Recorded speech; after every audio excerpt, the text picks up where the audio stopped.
강성범TV 일요일 순서죠. 민주시민이 시사 뚱뚱이가 되는 시간, 극한 시사 시간이 돌아왔습니다.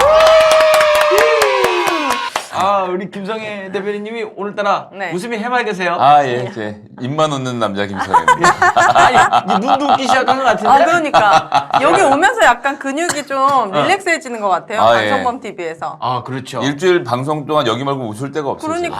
다행입니다. 너무 당연한 일 아니겠습니까? 예, 출연료도 얼마 못 드리지. 그리고 또 여기서 한번 서울 나가려면 2시간씩 걸리지. 멀어.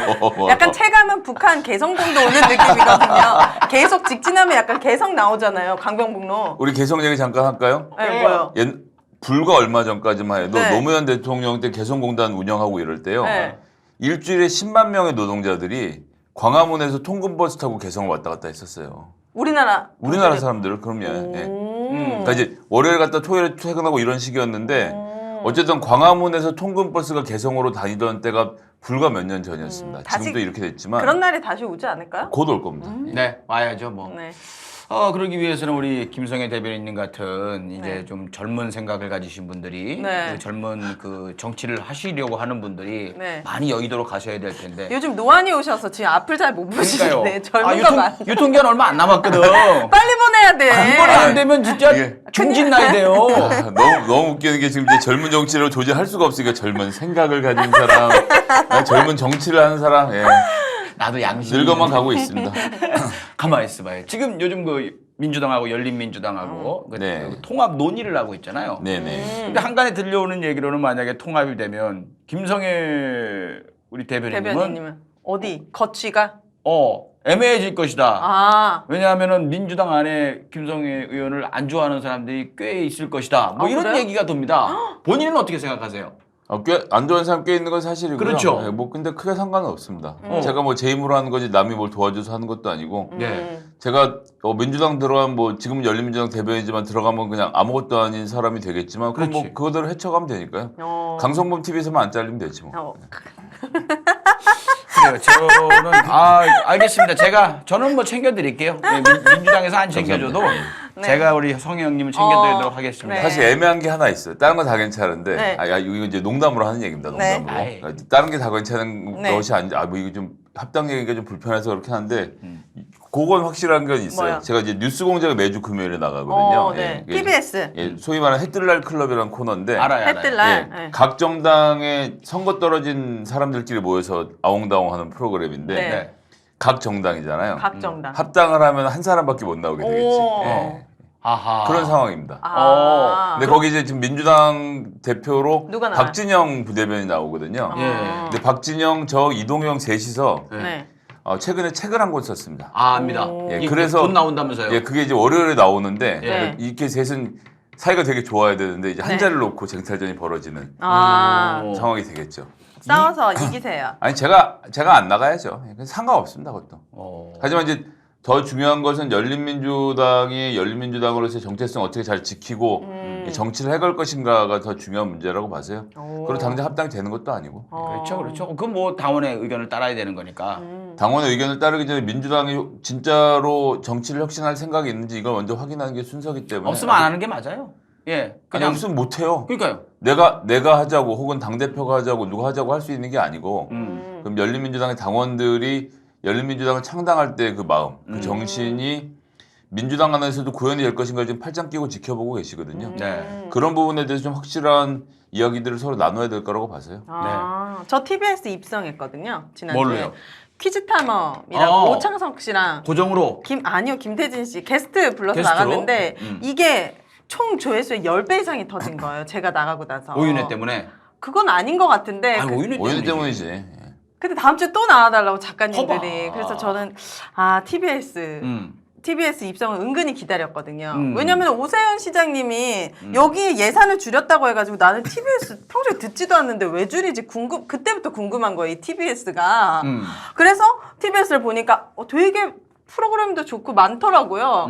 그래서 오세훈 시장님 덕분에 구독하게 되고 TBS를 좋은 방송들을 알게 돼가지고 근데 여기 또 나가게 돼서 좋았습니다. 축하드립니다. 네. 그래요. 그러니까 이번 선거 지면은 네. 거기서 나오라는 소리도 못 할 거예요. 아니 거기서 나오라고 전화했던 사람들은 나 다 나올 거야. 아 그래요? 근데 그 막 실시간 댓글에도 강성범 TV 잘 보고 있습니다. 이런 분들이 진짜 많더라고요. 점점 더 이제 진영 연예인이 돼가고 있어요. 저 TV조선에도 한번 피해야 나가보고 돼요. 싶거든요. 거기 네. 나가면 제가 볼 때는 아마 덫을 놓고 부를 겁니다. 아니야 왜 미스트롯에 나가면 되지. 왜 시사에 자꾸 나가려 그래. 노래 안 한 지 오래돼가지고. 예능으로 하세요 예능으로. 한번 네. 트로트로 한번 해볼 생각? 트로트는 별로. 왜요? 저는 R&B 가수. 그래요? 네. R&B 가수로 사람들이 잘 모르니까 안 R&B 가까워서 아니고요. R&B. R&B 아니고요. 리듬앤 브루스. 네. 브루스. 맞지? 나중에 강성범 TV 파티하면 그때 제가 한 곡 불러보도록 하겠습니다. 파티 해야 되겠다. 연말 파티 이런 거. 그래요. 그래놓고 안 오는 거 아니지? 오겠습니다, 여러분. 알겠습니다. 아무튼 그러고 보니까 그러네요. 그 뉴스공장의 해뜰날끌로 같은 경우에는 성형님 없으면 그 운영이 안 되거든요, 사실은. 그럼요. 아니요, 앙커 없는 팟빵이지. 그럼. 아니 그 프로그램은 이제 김윤 씨가 주도하는 프로그램이고 나머지 다 곁다리예요. 만약 김윤 씨가 그렇게 댓글이 얘기하는데 1000개 달리면 김윤 얘기가 950개고 내 얘기는 2개밖에 안 달려요. 형님이 같이 이렇게 맞받아 쳐주지 않으면 그분 이상한 사람, 더 이상한 사람 돼요. 네, 아무튼 근데 거기서 만약에 합당이 돼갖고 안 나가시게 돼도 우리 성형님은 큰 역할 해주고 계시잖아요. 그 진중권을 좀 네. 많이 커버해 주시길 좀 부탁을 드립니다. 네. 어때요? 같이 하니까? 뭐 그냥 하는 거예요. 예. 아니 돈 받고 일하실 때 무슨 뭐 특별한 감정을 갖고 일하셨어요? 네. 일을 열심히 하는 거지. 가족을 위해서, 내 삶을 위해서 열심히 그러니까 일하는 거지. 우린 노동자들이잖아요. 열심히 네, 그럼요. 목적 없이 열심히 하는 게 그 순간 최선을 개그 짜고 뭐 이렇게 할 때 정말 좋은 사람들하고만 하셨어요? 개그는 그렇게 했어요. 개그는 예능 같은 거 나갈 때는 그치, 그치. 딱 공감을 해요. 누군지도 모르는 좀 약간 낯가리니까. 낯가리거든. 네. 그래서 모르는 사람 나가고 할 때는 저 사람이 어떻게 내 옆자리야. 막 이랬었어 나 속으로. 그럴 수 있죠. 네, 그래도 이제 가족을 위해서, 그치. 내 삶을 위해서 해야 딱 되니까. 바꾸고 해야 되잖아요. 그렇지. 그 똑같은 거 저번에 연기자예요. 모르는 사람들 연기자. 사람 많은 자리 모인 자리가 항상 구석에 앉아서 이렇게 바닥만 보고 있습니다. 네. 맞아. 모르는 사람들 얘기하는 거 진짜 싫어하거든요. 그러니까 형님도 되게 숙기 없어요. 네. 오타쿠 셋이 모여가지고 하니까 아니신 것 같은데. 본인은. 저도 마찬가지거든요. 믿으실지 모르겠지만 묻어가고 내가 모르는 이낙연 대표 앉아는 걸 봤는데. 저 그분 친숙해요. 완전 어제 만난 옆집 아저씨 같았어요. 모르는 사람한테 잘 못하는 게 아니고 모르는 사람한테 막 하는. 무슨 소리예요? 나 그 기계가 부러워. 자, 오늘도 이 척척박사, 진중권 씨는 척척 석사니까 척척 박사, 우리 김성애 대변인님과 그리고 민주시민인 오윤혜 씨와 함께 또 우리 시사 상식 쌓는 시간 갖겠습니다. 첫 번째 이야기로 들어가겠습니다. 네. 이건 뭐 길게 갈 건 아니고 아셔야 될 것 같아가지고. 뭐죠? 최근에 우리나라 한국은행인가요? 거기에서 기준금리를 올렸다, 1%로 올렸다라는 이야기를 합니다. 어떤 의미가 있을까요? 기준금리가 올라가면 어떻게 되는 걸까요? 대출 이자가 올라가겠죠. 대출이죠. 정확하게 알고 계시네. 그리고 뭐 통장에 돈 넣어놓으면은 이자 올라가고. 그거는 아니? 뭐 그럴 수도 있고 그 기준금리가 올라갔다는 건 대출 이자가 올라갔다. 거기 이상은 생각이 잘 안 납니다. 네. 이게 원리가 어떻게 되는지 모르시죠? 기준금리에서 어떻게 파생되는지요? 기준금리가 올라가면 어떤 원리로 대출금리가 올라가는지. 원리가 필요합니까? 그러니까 뭐 과정이 있을 거 아니에요. 그 올다고 바로 대출금리가 올라가는 건 그 과정을 알아야 우리가 이제 주변에 모르는 사람들이 이 정부가 기준금리 올려갖고 대출이자 올랐잖아 막 이런 얘기할 수 있으니까. 전혀 생각해본 적이 없네요. 네, 주변에 또 물론 낯은 가리지만 한두 명 얘기하는 사람이 있을 거 아니야. 있죠. 그 사람한테 이 얘기 주려면 그 논리가 있어야 되니까. 형님, 기준금리가 올라가면 왜 대출금리가 올라가는지 간단하게 좀. 기준금리는 한국은행이 시중은행하고 거래하는 금리입니다. 쉽게 얘기하면. 네. 그리고 한국은행이 모든 돈의 원천이잖아요. 우리나라는 한국은행이라는 데가 코리아뱅크거든요. 네. 거기가 기본이에요. 거기랑 다른 데랑 거래를 하면 다른 데가 일반 소비자랑 거래를 하거든요. 네. 그러니까 여기서 금리를 올리면 이 베이스에서 다른 은행이 시작할 수밖에 없으니까 금리가 올라가죠. 근데 이제 금리가 올라가면 사업체가 사업 자금을 돌리기가 어려워지고 그 다음에 집을 살 때도 이자를 많이 물어야 되고 이런 문제가 생겨요. 네. 기준금리는 1%지만 이게 점차적으로 영향을 미쳐서 시중에서 지금 주택담보대출을 받으려면 지금 이제 한 그렇게 되면 4.5에서 5% 이렇게 된단 그러니까 말이에요. 중간업자들이 은행인 거야. 자기도 냉겨 먹어야 되니까 더 올리는 거지. 3.5%를 그럼 남겨 먹는다고요? 그거는 각자 다르고. 그러면 조건에 따라서 여러 가지로 다르지만 그 이제 얼마 전만 해도 기준금리가 0.5%였거든요. 네. 근데 0.5%라는 건 사실은 이제 거의 있을 수 없는 금리라고 보시면 돼요. 네. 아르헨티나, 베네수엘라 같은 데는 지금 기준금리가 30% 40% 이렇게 하는 동네도 아직 있습니다. 이건 나라 망하는 소리가 들리는 동네인 거고 이게 정상이 아니고 보통 나라는 뭐 요즘 같은 초저금리 시대에 0%에서 한 2% 사이에서 왔다 갔다 하고 덴마크 같은 데는 심지어 마이너스도 있어요. 근데 이건 어려운 얘기 빼고 어려워요. 하여튼 그래서 그런데 지금 우리가 꼭 알아야 되는 것은 기준금리가 올라가면 인플레이션, 물가를 잡는 효과가 있고 대신 금리가 조금 올라가니까 사업체들이 조금 어려울 수 있는데 지금 이제 금리를 낮췄던 건 코로나 때문에 여러 가지 경기가 어렵고 그래서 금리를 풀어놨는데 네. 금리를 풀어놓으니까 이 돈을 가지고 사람들이 또 집을 사면서 그러니까 이자가 높을 때랑 낮을 때랑 하면 갚아야 되는 돈을 생각하면 집값이 예를 들어서 극단적으로 얘기하면 이자가 10%일 때 1억을 빌리는 것보다 이자가 1%일 때 5억을 빌리는 게 내는 이자는 더 적죠. 뭐 계산해 보면 이제 적단 말이에요. 네. 그렇게 되면 집값이 5억이 돼도 되는 거예요. 왜냐면 내가 내는 이자의 부담은 어차피 똑같은 네. 거니까. 그래서 부동산 값이 올라가는 거거든요. 네. 그래서 지금 기준금리를 이번에 0.5가 7월이었고 그 다음에 0.75로 8월에 올렸고 그게 지금 이제 1.0까지 올라온 거거든요. 네. 이만큼 올릴 수 있을 만큼 우리나라 경기가 지금 튼튼한 상태다라는 것이고 그래서 주택담보대출의 금리가 올라가면 집을 살려는 분들은 아이고 좀 괴롭다 이렇게 될 수도 있지만 반대로 저리에 다주택으로 시장을 쓸어가던 임대업자들이나 돈 많은 사람들이 더 이상 집을 살 수 없게 돼서 집값이 안정되는 효과를 나타내고 여기서 금리가 1.5%까지 이렇게 올라가면 강남을 중심으로 해서 집값이 떨어지기 시작을 할 거예요. 그래서 사실 집값은 세금이나 규제로 잡기보다는 금리의 방향인데 네. 지금은 확실하게 이것을 하는 게 이제 연방제도라고 해서 이제 미국에서도 약간 지금 올리고 있는 중이고 네. 올리고 있는 중이고 우리나라도 오르는 추세로 전 세계가 오른다라는 것을 전문가들이 알게 되면 그럼 네. 이제 부동산 시장은 상대적으로 안정되거나 떨어집니다. 네. 그러면 올 겨울에 부동산 가격이 안정된다는 것은 사실은 문재인 정부나 이재명 후보에게 있어서는 매우 희소식인 거죠. 근데 거기에 대해서 이제 불만들이 터져나올 수 있는 게 이제 뭐 대출 이미 했던 사람들 이런 경우에는 뭐 모르지 않느냐 하는데 사실은 기존에 저도 대출을 잔뜩 해놨습니다만은 기존에 점점 떨어졌었어요. 처음에 빌렸을 때에 비해서. 근데 제가 8년 전인가 대출을 크게 했었거든요. 네. 집 때문에. 예. 그랬는데 이제 슬슬 그때 서울 집을 샀어야 되는데 어디 사셨어요? 예, 경기도에. 아. 예. 처음에 딱 사고 나니까 그냥 20%가 확 빠지더라고요. 집값이 그렇게 빠지기도 하네요. 네. 오. 그 서울 집을 딱 파는 순간 폭등하기 시작했습니다. 저기 옮긴 집은 그대로고. 예, 뭐 그런 과정이 있어요. 예. 저는 그래서 저도 한 5년 전에 제 집을 살 때 저는 고정금리로 30년 원금하고 이자 분할 상환. 고정금리 몇 모기지죠. 프로로 받으셨는데요? 저는 뭐 그 당시 이자가 굉장히 좋아서 3% 좀 안 되는 역시. 걸로 해서 현명하시네. 고정을 해서 30년 동안 조금씩 갚아가고 있는 중입니다. 뭐 이제 한참 남긴 했지만 네. 하여튼 예. 네. 고정 이자로 하는 경우도 있고 이제 변동 이자로 하는 경우도 있는데 네. 이제 그런 것들 뭐 개인이 잘 선택해서 하셔야 되겠죠. 네. 그 여기 전세 사시잖아. 네.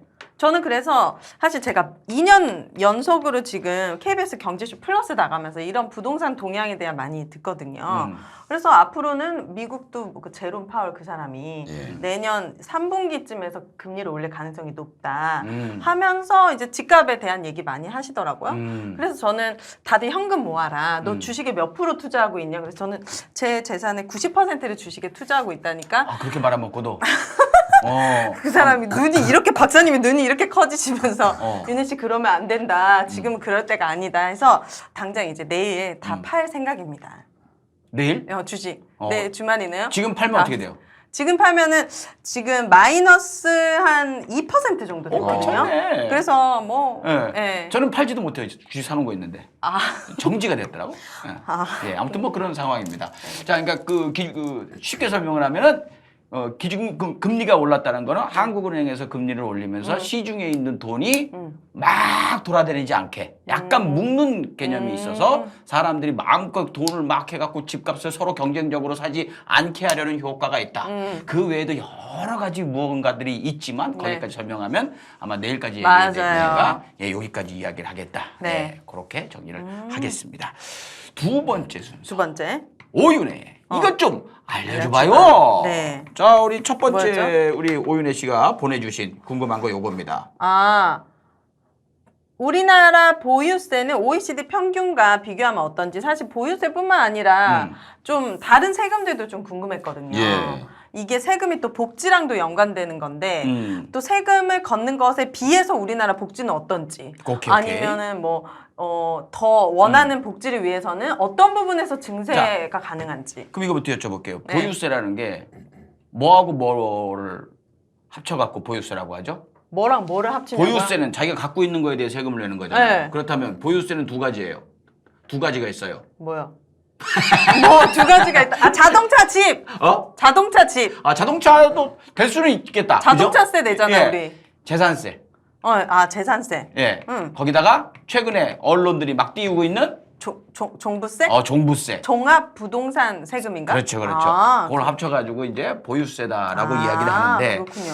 지금 이걸 갖고 우리나라 뭐 야당 정치인들도 그렇고 언론들에서 폭탄이 터졌다라면서 막 떠들고 있거든요. 그래서 뭐 그거에 대한 이야기는 뭐 얼마 안 된다는 거. 1가구 2주택이라든지 집 여러 개 가지고 계신 분들 그리고 정말 비싼 집 가지고 계신 분들 이 두 개 갖고 있을 때 크게 맞는 거지 혼자서 아무리 비싼 집을 가지고 있어도 뭐 오래 살고 투기 목적이 아닌 게 증명이 되면은 정말 몇십만 원 수준이라는 게 다 알려져 가지고 언론이 장사를 하려고 했는데 재미가 좀 없어요. 두 분 종부세 내셨나요? 날라왔나요? 어림도 없죠. 그래요? 여기는 어림없습니다. 왜 여기도 아니에요? 어림없습니다. 그래요? 근데 제 주변에도 계속 종부세 내고 싶다고 막 다들 우리 집 되게 좋거든요. 챌린지. 그래요? 되게 커요. 근데- 정말 좋아. 나 그래서 경기도로 온 거거든요. 네네. 내가 왜 서울에서 이러고 있나 그래가지고 너무 좋은데 종부세 가려면 아직 멀었어. 예. 아무튼 그런 상황입니다. 재산세는 뭐예요? 종부세는 이거 각각 하나씩 설명해 주세요. 재산세는 뭐예요? 종합부동산세는 지금 말씀하신 대로 그런 조건에 맞는 고가의 주택을 가진 분들에 대해서 따로 걷는 세금에 재산세는 기본적으로 아파트를 갖고 있는 분들이 아파트 공시지가에 맞추어서 내는 세금인데 종부세는 그러니까 누진세라고 해서 이제 높은 세율을 적용해서 더 많은 돈을 그러니까 더 많은 거군요. 세금을 내도록 하는 거죠. 고가 주택에 대해서 원래 이거는 이제 지방세라고 해서 걷어서 그 시에서 써요. 서울시가 걷어서 재산세를 걷어서 서울시에서 쓰거든요. 저도 지방세 5,000원 냈는데 얼마 전에. 지방세는 또 다른 이제 걸로 쓰는 건데 그런데 이제 종부세는 국세라고 해서 국가가 세금을 걷습니다. 그러니까 종부세 대부분은 강남에 고가의 아파트가 많으니까 강남에 내시는 분들이 많거든요. 네. 근데 이 세금을 강남에 걷어서 서울에서만 쓰면 서울만 또 발전을 할 거 아니에요. 그러니까 이제 종부세는 국가에서 걷어서 전국의 지역 균형 발전 기금이라는 형태로 해서 전국에 골고루 이렇게 나눠주기도 하고 필요한 부분에 쓰기도 하고 이렇게 목적을 정해서 쓰는 돈이죠. 토지에 그러니까 국토를 효율적으로 잘 사용하는 데 쓰는 돈으로 묶어 놓는 겁니다. 이거 합쳐서 보유세. 재산세 같은 경우는 땅이 될 수도 있고 차가 되는지는 모르겠는데 차는 또 따로 내니까 차 세금도 자동차- 엄청 세거든요. 맞아요. 자동차세.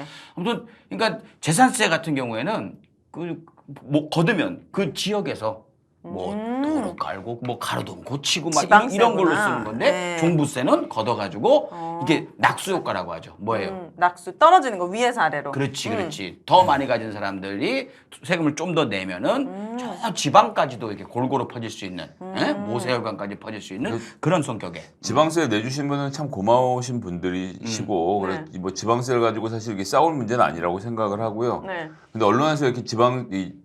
종부세를 가지고 이렇게 크게 다투느냐를 놓고 보면 지금 이제 뉴스타파에서 관훈클럽 들어보셨어요? 관훈클럽 토론 이런 거? 아니요. 관훈클럽. 뭐야 누구예요? 뭐 하는 클럽이겠어요? 관훈? 관. 자리. 관. 그런 사람들. 훈. 그런 사람들한테 훈계하는 클럽. 이런 또 아니야? 무슨 관직에 있는 사람들을 훈계하는 클럽. 맞네. 예. 취지는 맞아. 취지는 완전히 그래요? 맞아요. 예. 무슨 뜻이에요? 나도 가는 무슨 뜻인지 몰라요. 아, 그래요? 모르는데 그게 취지는 너무 잘 맞아 지금. 옛날에 찾아봐야겠다. 아니 기자들이 네. 그걸 자기들끼리 이제 사모임을 만드는데 네. 관운동에서 처음에 그 모임을 했대요. 아 그래 아시는구나. 나보다 낫네. 관운동이라는 데가 있어요? 그래서 관운클럽이 된 거예요. 아. 근데 야 관운 그거보다 이게 훨씬 낫다. 아 그래 관리들을 훈계하는 클럽. 그래서 이제 대통령 후보 이런 사람들 불러다 기자들이 앉아갖고 이렇게 뭐 이건 어떻게 생각하세요? 뭐 이렇게 물어보고 이제 되게 압박 면접을 최근에 이재명 후보도 갔다 왔고 이제 하거든요. 관운 클럽 토론을 네. 기자들이 날카롭게 물어보는 곳인데 네. 이 관운 클럽의 클럽 회원들이 한 1,000명쯤 돼요. 다 기자예요? 다 기자 언론인들이죠. 근데 네. 언론인 중에서 약간 고위 간부들이 하는 거예요. 뭐 논설위원이라든지 부장이라든지 이런 사람들이 할 거 아니에요. 네. 관운클럽 수첩을 뉴스타파에서 입수해서 수첩이요? 예, 네. 2017년인가 18년쯤 입수를 해서 찾아보니까 970명쯤 주소가 있더래요. 오. 근데 이 중에서 70%가 서울에 거주하고 있고 네. 왜냐면 관운클럽은 전국에 있는 지방지도도 막 다 있고 하니까 그렇지. 네. 서울에 거주하는 사람만 따져보니까 이 중에서 43%가 강남 3구에 거주하고 있었더라고요. 와. 오, 잘 사네. 그러니까 네. 서초구, 강남구, 송파구. 와. 강남구하고 서초구에 집중적으로 살고 있고 네. 금천구에는 한 명도 없어. 네. 그다음에 이제 마용성에 좀 있고 오. 그다음에 양천구는 목동이니까 또 자식 교육 때문에 있을 거고 뭐 이렇게도 많이 계시더라고요. 네. 그러니까 강남 3구에 있는 기자들은 주변에 엘리트들하고 많이 사귈 거 아닙니까? 그쵸? 주변에 집 가진 사람들은 종부세를 다 싫어하겠지. 내고 있지 실제로. 네. 지금 이번 해 같은 경우는 서울에 아파트 가진 사람 중에서 대략 한 10% 정도는 종부세에 해당한다는 얘기가 지금 나오고 있는데 네. 그럼 주변에 있는 사람들이 야 나도 종부세 냈어. 나도 야, 너도 그치, 냈어. 다 내겠네. 너도 야 이거 종부세 큰일이구만. 뭐 소송한다던데요? 김 기자 아파트 기사 좀 단지들. 써. 이렇게 되는 거죠. 왜냐하면 음. 자기 이웃의 고통이거든요. 내 이웃들이 다 당하고 있는 고통이기 때문에 이건 큰 문제다. 이웃이라기보단 내가 내니까 그러는 것 같아요. 저는. 그렇죠. 뭐 본인의. 본인도 내고. 예. 그래서 우리나라 언론이 이 얼마나 부자들에게 편향될 수밖에 없는지를 보여주는 수치가 지금 그런데 지금 사실 국장하시는 분들은 어렸을 때 지방에서 어렵게 살았다가 공부 열심히 해서 기자가 되신 분들도 계신데 지금은 더 이게 심해져서 공부 잘하는 애들이 애시당초부터 부잣집에서 공부 잘하는 애들이 좋은 대학 가서 이렇게 가는 확률이 더 높아지잖아요. 그렇다면서요. 네. 점점 더 이 소셜 믹스라고 이제 계급이 섞이지 않으면서 아무런 어려운 사정을 모르는 사람들이 또 이런 데스크까지 올라가는 세상에서 언론이라는 것은 무슨 역할을 하게 될까 이런 걱정이 또 한편으로 되네요. 그러니까요. 저도 반이 강남 3구에 산다는 거 충격적인데요. 그러니까 기자도 월급이 사실 뻔한데. 그러니까? 대단하네요. 그러니까 제가 볼 때는 그 머니투데이 있었던 분인가요? 하천대유 아, 누구? 네네네. 예, 하천대유 그러니까요. 누구? 모르지. 이상직. 1000배, 100배. 아, 김천배. 아니다. 김만배. 이상직은 저기 민주당이요. 아, 그래요? 그분도 뭐 잘못을 한 분, 부분이 있는 우리나라 기획재정부 차관 이름은 아세요? 기획재정부 홍랑기. 그건 이제 아니, 그건 밑에. 부총리고 그 밑에 있는 사람.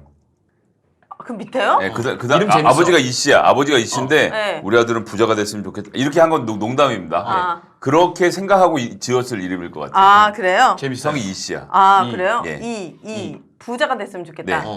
네. 이갑부, 이부호, 이랑 연결이 돼야 돼요. 아, 그래요? 이 성이 굉장히 자연스럽게 연결이 되는 이름이에요. 그래요? 예. 진짜 1, 2, 직접적인 얼음이야. 1, 2. 직접적인. 1, 2, 예. 1, 2억. 뭐 거의 맞췄어요. 그래요? 성이 이 씨야. 2억 아, 2억만. 2억부. 원. 2억 원. 아, 진짜요? 재밌어요, 차관님 이게? 죄송합니다. 이게 진짜 이게 재밌냐고요? 웃기려고 한 화났어, 건데. 지금. 네. 알았어.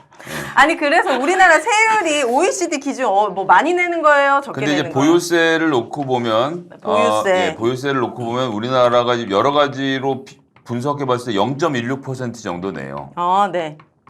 그런데 가장 처절하게 많이 낸 나라는 처절하게. 아, 미국은 형님 또 얼마나요? 살아봐서 알지. 미국은 미국. 1%. 1%. 아, 그러니까 이게 어떻게 1%면 얼마냐면 10억짜리 집에 살잖아요. 네.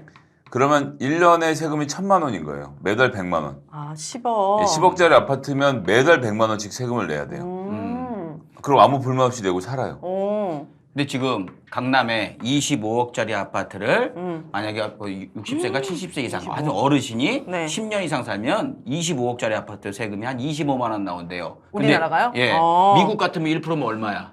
1년에. 2억 5천. 응? 그건 10%고. 주식하신다면서요. 2,500만 원. 네. 그렇죠. 100배를 내는 건 100배. 근데 지금 폭탄이라고 우리나라 그러고 있는 거죠. 그럼 중간 정도 되는 OECD 국가는요? 보통 이제 한 0.3에서 0.4% 정도는 된다고 하는 아, 거예요. 우리나라 그럼 우리 보유세가 반이네? 적긴 적어요. 예. 반 정도. 반도 안 매우 돼. 적어서 그러니까 무조건 올려야 된다 이럴 수는 없는데 네. 우리나라가 적으니까 어쨌거나 균형을 맞춰야 되잖아요. 근데 이제 이런 균형을 맞추려고 하는데 여러 가지 저항이 있을 수밖에 없긴 한데 그쵸. 제가 이제 통계 하나만 말씀드리면 네. 우리나라 땅은 개인이 갖고 있거나 법인이 갖고 있거나 이렇잖아요. 네. 법인도 땅을 가질 수 있으니까 상위 1% 법인이 갖고 있는 모든 땅의 72%를 갖고 있어요. 상위 1%가. 진짜요? 그리고 1%의 상위 개인이 전체 개인이 갖고 있는 토지의 32%를 갖고 있어요. 그러니까 이 1%들이 어마어마한 규모로 갖고 있는 거예요. 여기에 대해서 세금을 많이 매기려고 하는데 이분들이 다 오피니언 리더고 잘 나가는 기업이고 이럴 거 아니에요. 그러니까 야 보유세 왜 올리냐, 국조세 거두면 안 된다 이제 이렇게 해서 굉장히 여론을 만드는데 실제로 세금 낼 일이 없는 분들도 이 얘기를 들으면 야 그래 이거 세금 많이 거두면 안 되지. 나한테도 오르잖아. 나도 3만 원 더 내야 되는데 이러는데 우린 3만 원인데 이런 사람들은 이제 가진 재산을 따져보면 이게 몇 억이 되겠죠. 그러니까 필사적으로 세금을 못 올리게 여론을 만들고 그런 진보적인 정권을 공격을 하는 거고 진보적인 정권은 세금을 걷어야 궁금해하시는 복지 수준을 올릴 수 있으니까 이걸 올려보려고 하는 거죠. 자, 그럼 이 1% 때문에 이렇게 피곤해지는 거예요? 그들이 워낙에 힘이 세니까요. 그리고 그들이 1%란 그 숫자만이 아니고 그들 밑에서 이제 그들이 나누어주는 무언가와 이권이 걸려있는 사람도 어마어마하게 많고 그 밑에 걸려있는 사람들이 힘이 강한 언론이라든지 뭐 이런 정말 그 누구보다도 권력 갖고 있는 분들이 거기 붙어 있기 때문에 어마어마한 힘을 발휘하게 되는 그리고 거죠. 나도 종부세 내고 싶다라는 표현으로 나오지만 많은 사람들이 나도 1%가 될 수 있다고 생각하고 1%에게만 거치는 세금이라고 하더라도 안 걷었으면 좋겠다는 생각을 해요. 그건 맞는 거예요. 내가 상위 10%쯤 되면 야 나도 언젠가는 나도 지금은 종부세를 안 내지만 조금 있으면 내는 거 아니야? 이런 생각을 하기도 마련이죠. 아, 그럴 수는 있는데 사람들이 복지에 대한 중요성이라든지 복지 혜택을 많이 받기 시작하면은 좀 생각이 달라질 수 있을 것 같아요. 유럽 같은 경우에는 대학도 등록금도 안 내고 뭐 아이들 봐주는 무상교육부터 해가지고 복지가 엄청 많잖아요. 일 안 해도 돈이 막 나오고 이런 복지 혜택을 원한다면 세금을 많이 거둘 수밖에 없죠. 자, 그렇다면 두 번째 오윤혜 씨 네. 질문입니다. 우리나라의 복지 혜택은 다른 나라에 비해서 어느 정도 수준인가요? 어느 수준이에요? 우리나라는 소부담 소복지라고 해서 내기도 조금 내고 복지도 없어요. 그런데 이게 어떻게 가능했냐면 우리가 지금으로부터 30년 전으로만 돌아가도 네. 그러니까 오윤혜 씨의 아버님 세대만 해도 부모님 모시고 살았잖아요. 맞아요. 그래서 어머님들 다 고생 너무 하시고 막 맨날 싸우지. 예, 시동생 막 이렇게 다 그릇 모여 맨날 살았잖아요. 깨지고, 예, 예. 그렇죠. 근데 우리나라가 이 가족이 정말 광속으로 해체가 됐거든요. 그래서 지금은 잘 안 모시고 살아요. 잘 안 그쵸. 모시고 사는데 지금 노인이 되신 분들은 국민연금을 내지도 않았어요. 아, 그래요? 그래서 나이를 먹었는데 들어오는 수입은 없는데 자식들은 자기를 부양을 안 하고 이러니까 노인 빈곤에 시달리게 되고 그래서 우리나라가 노인 빈곤율이 OECD에서 최상위권이에요. 그러니까 노인들을 아, 빈곤. 1등부터 100등까지 쭉 나래비를 세워서 50등에 있는 사람이 얼마를 1년에 버는지를 기준으로 놓고 보면 외국이랑 하면 우리가 형편없이 낮은 수준인데 그럼 이게 뭐랑 직접적으로 연결이 되느냐? 그래서 우리나라가 전 세계에서 자살률이 제일 높은 나라인 거예요. 사실 돌아가시는 분들 중에 많은 분들이 노인들이세요. 그러니까 사는 게 고통스럽고 아프기도 하고 부양을 하는데 돈은 없고 자기가 노동을 할 수도 없잖아요. 그러니까 굶느니 죽겠다고 해서 노인들의 자살률이 그 어떤 나라보다도 높습니다. 그래서 이게 노인복지가 제대로 되지 않아서 네. 노인 사회가 망가지니까 네. 망가지고 있는 노인들을 보면서 우리가 야 나도 저렇게 되면 안 되는 거 아니야 하니까 이제 말 그대로 각자 도생의 사회로 돌아가면서 서로가 각자만 살아남으려고 하니까 지금 점점 더 각박해지는 사회가 되는 거죠. 근데 아이러니는 그 국민의힘 보수 쪽은 성장 위주, 음. 승자승, 잘난 사람, 능력 있는 사람이 벌게 해줘야 된다라는 거고, 네. 그 민주당 같은 경우에는 네. 그 좀 있는 사람이 내서 없는 사람 좀 나눠주자 이런 건데 빈곤율이 가장 높다는 대한민국의 노년층이 네. 대부분 국민의힘을 지지하고 있는 이 현실이 아이러니네요. 아이러니죠 정말. 진짜. 이거 웃기는 거예요. 노인 빈곤율. 아무튼 그래서 우리나라 복지 수준이 매우 낮다. 그래서 지금 경험하게 해주는 것 중에 하나가 문재인 케어라고 해서 의료- 문재인 대통령에 대해서 의료보험의 커버가 굉장히 더 많이 돼서 맞아요. 이거 저도 느껴요. 느끼시죠? 저도 최근에 굉장히 아파서 병원 왔다 갔다 했는데 네. 같이 시술하셨잖아요. 예, 아. 너무 싸게 잘 하고 끝냈거든요. 근데 이런 거를 통해서 한번 딱 체감을 하면 야 이게 좋구나. 저희 부모님 세대, 저희 할아버지 할머니 세대 때만 해도 암 걸리면 아파트 팔았어요 그때. 집안이 무너졌어. 사람을 죽일 수는 뭐 없어요. 아주 저기 알만한 나이면서 뭘 또 그래. I don't know. 지금은 다 이제 카바를 해주니까 네. 그런 거를 하면서 보험을 하니까 이런 게 좋구나 하고 하는데 윤석열 후보가 얼마 전에 보험료 10,000원 오른다고 또 막 난리를 치면서 본인 페이스북에 글을 쓰고 막 하는데 1,200원인가? 오르는데. 예, 평균 7,000원 올랐다고 하는데 보험료는 당연히 오를 수밖에 없습니다. 그런 점을 우리가 감안하면서 조금씩 더 복지를 많이 하는 사회로 가도록 하는데 지금 제가 생각에 가장 중요한 것은 네. 노년 복지다. 노인분들이 안심하고 늙을 수 있도록 사회가 만들어져야 그 다음에 우리 차례가 온다는 걸 좀 여러분들도 함께 알아주셨으면 맞아요. 좋겠습니다. 우리도 다 늙잖아요. 그렇죠. 그러니까 그 의료보험 같은 경우에는 진짜 다 그 외국 사시는 한국 분들이 다, 갖고 와갖고 맞아요. 의료 서비스 받고 막 가고 그러거든요. 맞아. 저도 저희 아이 중환자실에 그 태어나자마자 인큐베이터에 있었거든요. 꽤 오랫동안. 그래서 약간 그 병원비를 걱정할 수 있잖아요. 근데 내는 보험료는 원래 나온 보험료는 뭐 300 얼마였는데 제가 실제 부담한 보험료는 50만 원이었거든요. 그러니까. 그래서 되게 감동받았거든요. 최근에 저희 어머니 저기 대장내 중에서 저 용종, 용종 예. 했는데 2만 원인가 3만 원인가? 몇만 원 단위로. 그러니까요. 그래서 진짜 CT까지 다 찍고 막 했는데 그렇게 나오더라고요. 그러니까 그러니까요. 세상이 그런 걸 한번 겪어보면 의료보험에 대해서 음. 미국 사람들은 그런 데잖아요. 형님 아시겠지만 만약에 일을 하다가 이게 손가락 2개가 절단이 됐어요. 네. 그러면 무슨 생각하는 줄 알아요? 번요? 이걸 붙여. 이걸 살릴까? 이걸 살릴까? 아. 너무 비싸니까. 그러니까 거기 앰뷸런스 한 번 타는데 1,000만 원이라 하셨나? 엄청 비싸다. 그 정도는 아닐 건데? 여튼 몇백만 원이 들 수도 있고요. 뭐 실제로 굉장히 돈이 여러 가지 지점에서 많이 들어서요. 출산도 그냥 병원에 가서 아이를 낳으면 보험이 없이 나오면 그냥 순산을 했을 경우에 네. 이 수술 안 하고 해도 500만 원, 1,000만 원 정도가 나옵니다. 그러니까요. 저희는 수술 다 했는데 저 50만 원 냈거든요. 그러니까. 그런 거죠. 그런 복지도 있고, 근데 복지는 전 더 늘려야 된다고 생각한 게 이번에 초과세수라고 그게 꽤 나왔어요. 세금을 걷었는데 예상했던 것보다 더 거친 거야. 아. 그건 복지에 덜 쓴 거거든요. 그런 건 남지 않게 쫙 나눠줘야 되는 거죠. 국민들이 낸 돈이니까. 그러니까요. 그 복지를 더 늘려갖고 해야 되는데 이번에 그 전국민 재난지원금이 이 얘기는 좀 네, 길어지니까. 길어지니까 여기까지 하도록 하고 아무튼 우리나라는 복지를 더 늘려야 된다. 늘릴 여력도 있는 것 같다. 아니면 세금을 아예 줄여버리던가. 예를 들면 정말로 종부세 이런 건 놔두더라도 형님 담배세 이런 거는 줄일만 하지 않습니까? 그거 어차피 어떻게 보면 저소득층이 더 많이 흡연을 한다면서요. 그거 올린다고 해갖고 흡연율이 줄어드는 게 아니라는 게 증명이 됐잖아요. 세계적인 추세로는 이 정도 내군이 있어서 예. 정부 입장에서 줄이긴 쉽지 않을 거예요. 돈이 꽤 거치거든요. 아니 저는 이번에 문재인 그 대통령님이 내년에 출산 장려금을 100만 원으로 상향을 해주신다는 거예요. 이렇게 바꾸겠다. 근데 저 이거 굉장히 동의할 수 없거든요. 왜요?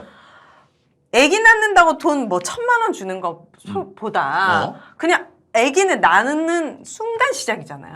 그렇지. 차라리 이 돈을 안 주더라도 아이를 잘 키울 수 있는 환경, 맡길 수 있는 내가 믿고 맡길 수 있는 그런 환경을 만들어주는 게 내가 잘 키울 수 있는 그게 아이를 낳고 싶어하고 갖고 있는 사람들의 가장 큰 소망인데 왜 출산금을 얼마 주겠다 이거는 좀 동의할 수 없는 것 맞아요. 같아요. 이거 금방 사라지거든요. 대학까지만 무상교육 때도 저는 아이들 낳을 생각 더 할 거다 이런 생각은 해요. 맞아요. 예. 다른 그리고, 거. 그리고 좀 안 좋은 올려줬어요. 생각이지만 네. 사교육을 다 없애버리고. 아, 그래야. 만약 공교육에서 충분히 교육이 되면 사교육 왜 합니까? 저 하기 싫어요. 그리고 네. 그래야 공교육 선생님들도 더 의무감 갖고 책임 갖고 자부심도 갖고 그리고 또 중요한 거는 내가 아이를 낳았을 때 다른 집 아이들보다 더 못해준다는 생각이 들면 맞아요. 내가 죄인이 되는 느낌인 거거든요. 그래서 저는 그때 사교육에 대해서 철저하게 좀 관리를 하고 온 국민이 누구나 부담 없이 아이를 학원에 보낼 수 있는 정도를 이게 수준을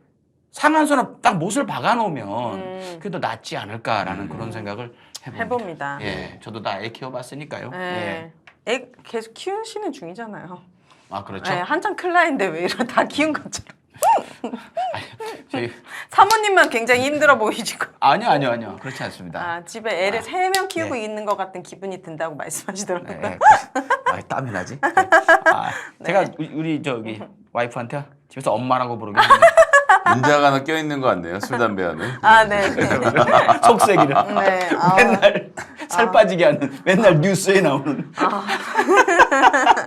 예. 네. 자, 그럼 여기서 여러분들 이 두 분 모시고 이렇게 좋은 환경에서 방송할 수 있게 해주는 광고 2개 말씀을 드리겠습니다. 먼저 마켓도 곱창 김 선물이란다. 광고해 드릴게요.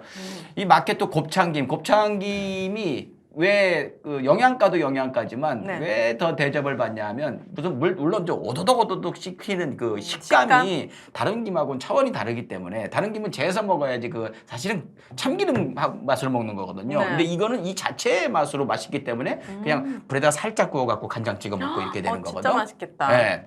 아, 이게 침 나오네. 네. 자, 이 청산도 곱창김은요, 청산도라고 완도에서 백길 따라 쭉 내려오다 보면은 사람들 여행지로 시간이 멈춘 섬이라고 불리는 청산도가 있어요. 거기에서 청정구역에서 1년에 20일 정도만 채취가 가능하다고 해요. 그 곱창김을 가지고 귀하게 만들었습니다. 근데 중요한 건 이 맛도 있고 영양가도 있고 귀한 거고 식감 기가 막히고 하지만 비싸잖아요. 곱창김이. 맞아요. 예, 그래서 제가 여기 대표님이 저하고 꽤 오래된 친분이 있는 형이에요. 그래서 광고 넣어준다길래 네. 너 구독자님 광고 넣어줄게 했는데 네네. 처음에 한번 넣었을 때 네. 이 서버가 다운이 됐었거든요. 너무 잘 팔려가지고. 아니 잘 팔릴 수밖에 없었어. 왜요? 내가 뭘 많이 받아냈거든. 아, 서비스를. 예. 그래도 그들이 이제 서버 한번 다운되더니 네. 자꾸 이게 더 욕심을 내면서 광고를 넣어주시네. 기대, 자, 기대. 38,000원에 어떻게 구성되는지 보여드릴게요. 네네. 아, 38,000 저것만 원에. 있는 게 아니군요. 아, 야, 일단 여기 네. 청산도 곱창김 50장짜리예요. 어. 50장짜리 요게 38,000원이고. 네. 50장. 두 두 개에 봉지. 38,000원이요? 예, 여기에다가 네. 100장짜리 돌김. 이건 곱창김은 아니고 돌김. 네. 서비스로 달라고 해서 줬어요. 서비스 좀 크죠? 100장짜리 돌김이 있고요. 네. 여기에다가 이거 국물 내는 여기 자른 다시마 대박. 한 봉지를 여기다 드리고 여기다가 지금 없어졌네. 예. 네. 이제 김장 하시려면 육수 내셔야 되잖아. 멸치 육수 내시라고 멸치 한 봉지를 엄청 큰 멸치 들어있던데? 그렇죠. 육수용 멸치를 또 한 봉지를 드립니다.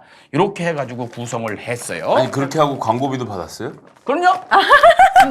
역시 이렇게 그럼요. 뻔뻔해야 광고 잘하는 거예요. 처음에.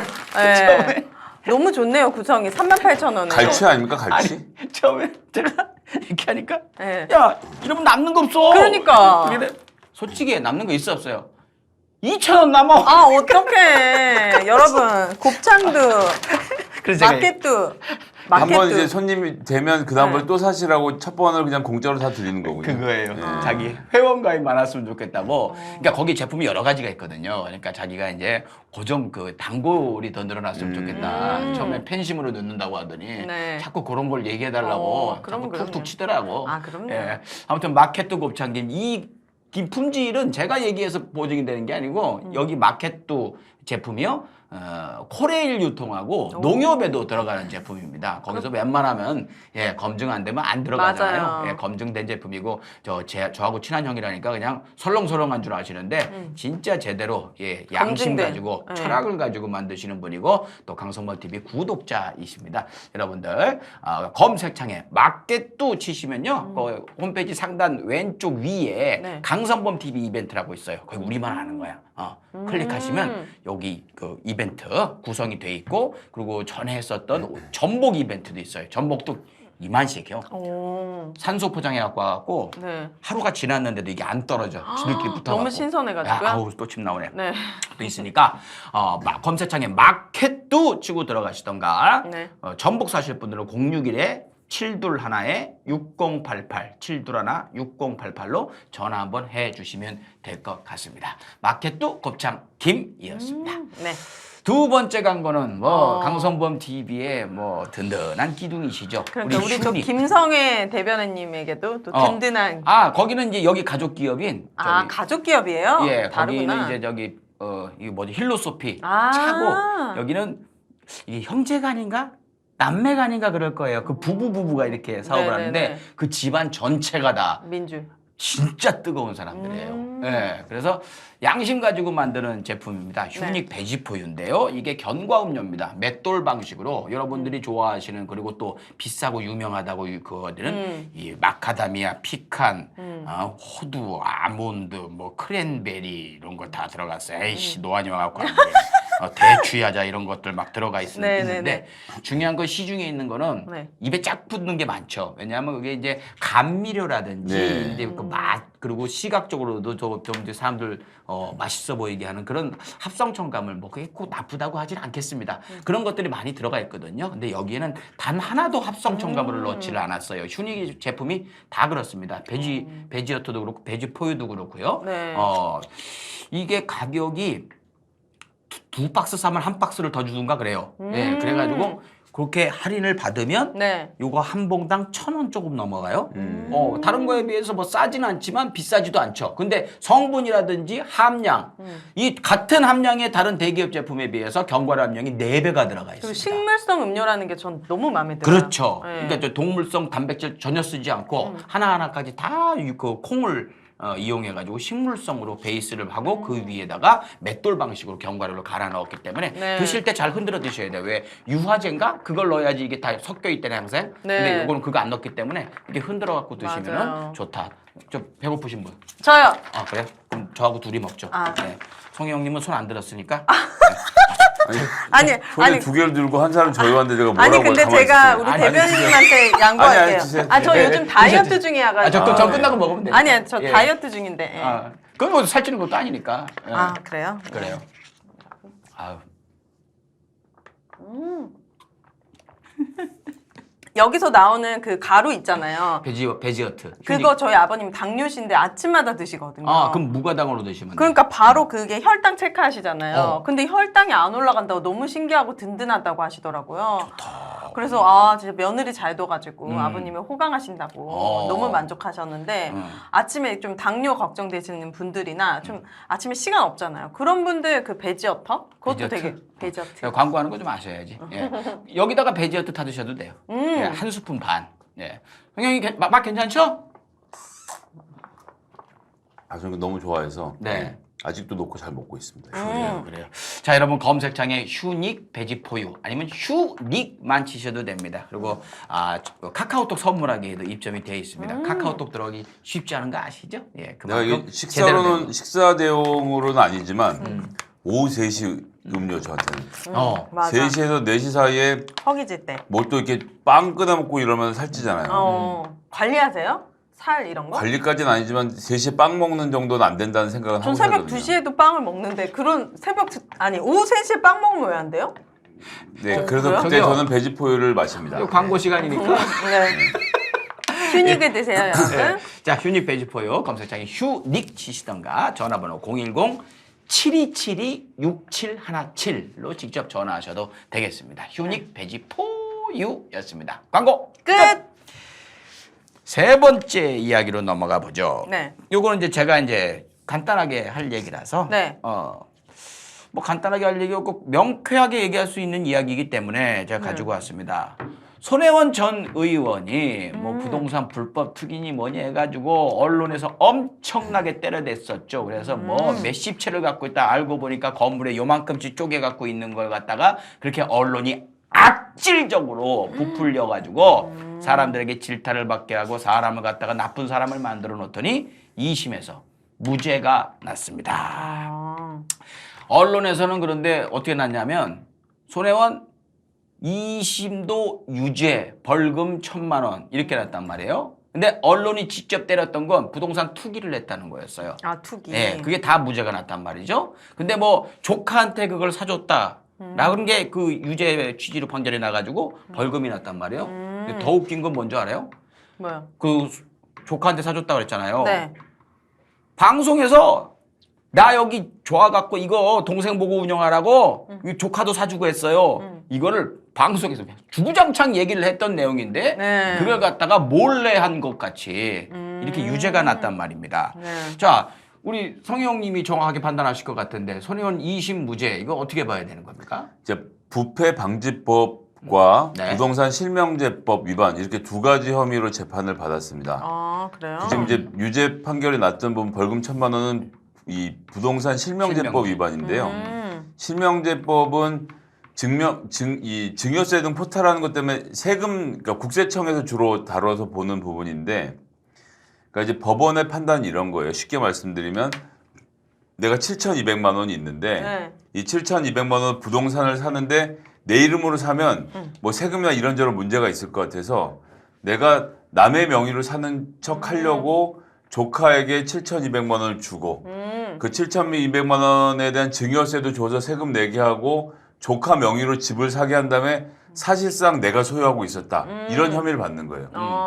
이게 10억짜리 아파트일 것 같으면 내가 뭐 판사가 그렇게 의심해 볼 수 있다고 하지만 네. 7,200만 원. 아, 이 부동산이요? 예, 지금 이제 손혜원 의원이 조카 명의로 감추고 산 부동산 가격이 7,200만 원. 아. 이것도 그나마도 2억 2천만 원짜리인가를 3명에서 쪼개서 산 거거든요. 7,200원이 3분의 1씩 한 거예요. 네. 근데 손혜원 의원이 지금 남산에 있는 집 두 채 값만, 그러니까 이제 두 채가 붙어 있는 이제 본인 사무실이랑 집이랑 네. 하고 있는데 이것만 해도 몇십억인데 어. 7,200만 원을 감추려고. 굳이 네, 내가. 굳이. 이유가 없는데 뭐 하여튼 법원이 이제 요 점에 대해서는 석연치 않다라고 해서 실명제 위반은 유죄를 했는데 중요한 건 이제 부패 방지법이죠. 네. 이건 뭐예요? 자, 부패 방지법이 뭐겠어요? 부패를 방지하는 법이지 뭐. 아, 이건 국회의원들한테 해당하는 거예요? 그렇죠. 아, 뭐 공무원도 다 해당을 하는데 뭐 하는 법이겠어요? 공무원들 청렴하게 잘 하는지. 그렇죠. 네. 뭐 잘 알아. 썩지 말라고, 썩지 못하게 하는 법인데 쉽게 얘기하면 내가 일을 하면서 어떤 정보를 얻어요. 예를 들어서 여기 뭐 경기도에서 땅 개발하는 담당 공무원이에요. 아, LH 최근에 생긴 문제도 마찬가지인데, 네, 그렇네요. 아, 요런 땅이 이렇게 개발되게 생겼네. 여보, 거기 땅 이렇게 몇 번지 되니까 거기에다가 빨리 지금 가서 밭 두 개 좀 사놔. 그거 지금 쓱 사. 그래서 개발 고시가 뜨면 땅값이 뛸 거 아니에요. 네. 그럼 돈을 벌잖아요. 네. 그러면 이런 사람들이 붙잡히면 부패방지법으로 처벌을 받는 거죠. 아, 그럼 윤희숙 의원도 처벌 받았겠네요?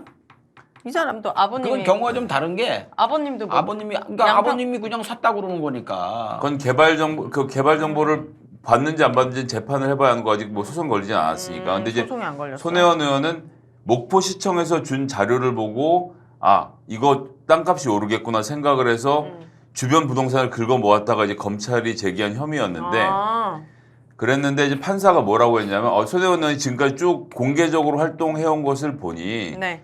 목포의 구도심을 살리려고 자기가 먼저 나서서 부동산을 샀다. 그리고 목포가 준 자료를 보기도 전에 목포에 자료가 없을 상태에도 벌써 이미 샀었다? 부동산을 이미 다른 것도 샀고 이것도 살 계획을 갖고 있었기 때문에 이 목포시에 소위 말하는 보안 자료를 보고 샀다는 거는 아니다. 맞지 않다. 그래서 무죄. 그래서 어떻게 이렇게 잘하는 줄 알아요? 이건 알고 있어야 되는데. 뭘? 김성애 대변인님이 어떻게 손혜원 의원 일을 이렇게 잘하는 줄 알아요? 사귀었나? 아, 왜? 모르지 나야. 둘이 무슨 관계였어요? 둘이 뭐 했구나. 뭐 도망가! 아니 무슨 당 같은 거? 대변인 아니 여기 왜 보좌관이셨어? 아 손혜원 의원님의 보좌관. 그 직장에 다니던 직원이었어요. 그러니까 그 같이 항상 다녔으니 아. 그 억울함도 잘 알고 그렇군요. 네. 세세한 내용을 잘 알지. 네. 사귄 건 아니고. 아 네. 아니면 네 아니면 이름이 죄송합니다. 그 손혜원을 아예 모르시는구나, 그죠? 전 그분에 대해 잘 몰라요. 아니 그게 아니라 몇 살인지 어떻게 생겼는지 아예 모르는 거 아니에요 지금, 그죠? 모르겠어요. 여자분인 건 알아요. 연령대를 어떻게 생각했어요 지금? 한 50대. 그렇죠. 네. 왜요? 정확히 몇 나이가? 연상은 별로예요? 아니라고. 손혜원 의원님 몇 살이신데요? 70대인가? 문재인 대통령 그 부인 김정숙 여사 아시죠? 네. 고등학교 동창이에요. 아, 그럼 몇 살이신데요? 많아요. 60대가 넘으신 거. 그렇죠, 당연하죠. 그럼 되게 동안이시다. 만약에 저기 김성애 대변인이 네. 같은 프로 안 하고 친하지 않았는데 이런 얘기 들었으면 이거 소송감이야. 뭐 그런 걸 소송을 해요. 전 누구 소송하는 사람 우리 아니에요. 예능이잖아요. 알아요. 여러분. 아무튼 그랬어요. 그래서 보좌관. 이제 그 당시에 형님 그 가장 크게 아마 처음 보도했을 겁니다. 가장 크게 띄운 방송사가 있죠. 자, 어딜 것 같아요? 공중파 중에. 저요? MBC, KBS, SBS 이 세 곳 중에 MBC, KBS, SBS 이 중에 하나 있는 거잖아요. 네. 네. SBS. 그렇지. 왜 SBS라고 생각했어? SBS는 좀 자유롭더라고요. 왔다 갔다 하던데. 자유롭다. 네, 좀 약간 일관성이 없는 것 같아요. 음. 약간 느낌이 방향성이. 그 얘기는 이따 왜 그랬는지 한번 네. 해드리도록 하고 SBS가 제일 먼저 띄웠단 말이에요. 그래서 엄청나게 때려댔어요. 그때 뭐라 했더라? 몇십 개 필지에 몇십 개 건물이라고 그랬죠. 그때. 그러니까 필지와 건물을 합쳐서 21개다. 처음에 17개인가로 보도를 시작했을 거예요. 17채를 샀다. 탐사 보도를 통해서 폭로를 한 매체였죠. 17채를 샀다. 네. 그럼 어느 정도 될 것 같아요? 돈으로 아니 규모가. 엄청 많지. 예, 17채 규모가 어느 정도 됩니까, 형님? 그게 평수로 이젠 기억이 잘 안 나네요. 하여튼 이 필지라는 게 필지? 목포가 되게 땅이 조그맣게 쪼개져 있어서 우리가 집에 들어가면 이렇게 건물이 두 채 있고 지붕이 이어져 있잖아요. 네. 거기 땅까지 해갖고 요게 벌써 한 6필지 정도 되고 막 이랬어요. 그걸 나눠요. 예, 그게 나뉘어져 있어서 집 하나가 6필지 정도로 나눠주고 막 그랬던 거야. 막 주인이 막 여러 명이고 막 신기하네. 네. 그렇게 돼 있었던 거예요. 그걸 합쳐갖고 언론에서 뭐 20몇 채 이러면 사람들이 욕하기 좋잖아. 그쵸. 아파트 17채 갖고 있는 그런 느낌이지. 그러니까 네. 그렇게 해갖고 나쁜 사람을 만들어 버렸다니까요. 예, SBS가 그때 굉장히 크게 띄웠습니다. 이유가 거기에는 있나? 그냥 우리가 그 추측을 하는 겁니다만은 형님. 네. SBS가 왜 그때 목포를 살리겠다는 손혜원 의원을 그렇게 때려댔을까요? 제보가 들어와서 어떤 제보요? 그 주변에 재개발을 하려고 했던 것이 있는데 이게 재개발이 무슨 문제가 있었냐면 목포 유달산이라는 산이 있어요. 네. 이게 바다에서 목포항으로 들어가면 왼쪽에 이렇게 산자락이 있는 남진 선생의 고향이기도 하고요. 그래요? 되게 경치가 좋은 곳인데 네. 거기를 막아서는 25층인가 28층짜리 아파트를 짓는 재개발 사업을 하려고 했는데 목포에? 네. 손혜원 의원이 이 당시 목포에 애정을 가지고 살리려고 할 때였기 때문에 네. 이런 아파트 지으면 안 된다라고 반대를 강하게 했죠. 그래서 이 지역의 재개발 주민들로부터 굉장히 원성을 많이 들어서 네. 그래서 이 재개발과 관련됐던 분들 중에서 언론사에 제보를 한 건 아닌가 그런 의심이 있었습니다. 네. 자, 이렇게 언론사가 어떻게 보면은 한 사람이 잘 가고 있었던 인생을 갖다가 큰 굴곡을 생기게 만든 거잖아요. 이건 네. 어떤 경우에서도 누가 누굴 갖다가 해했는데 그게 뭐 정당한지 모르겠지만 이렇게 무죄가 나면 약간은 좀 이렇게 유감 표시라도 하고 그냥 있는 그대로 제목을 써서 보도를 무죄, 다시 네. 해야 되는데 네. 제가 볼 때는 뭐 2심에도 유죄 이런 식으로. 자 이제 보면 이제 네. 언론사마다 제목이 많이 달랐는데요. 정확한 제목은 이런 거죠. 손혜원 의원 투기 의혹 관련돼서는 무죄. 그렇지. 뭐 이런 정도 쓰고 여전히 부동산 실명제법 위반. 뭐 이렇게 해서 제목이 달아나가는 거는 괜찮은데 문제는 무슨 제목이 있었냐면 손혜원 의원 목포 투기 의혹 손혜원 의원 2심에서도 유죄. 그러니까 투기 의혹을 받은 것도 사실이고 이지메에서 유죄인 것도 사실인데 투기 의혹이 유죄가 된 건 아니고 투기 의혹은 오히려 해소가 된 거잖아요. 그럼 제목을 이렇게 쓰는 것은 사실은 잘못됐네. 예, 잘못된 것이죠. 근데 이제 아직도 이쪽이 더 클릭이 많이 되니까 예, 정확한 정보를 전달하기보다는 자극적인 제목을 뽑는데 좀 익숙해 있는 것 이런 문화는 좀 바뀌어야 될 것 같아요. 네. 그래서 그 KBS의 최경영 기자는 네. 곤조라는 표현을 썼더라고요.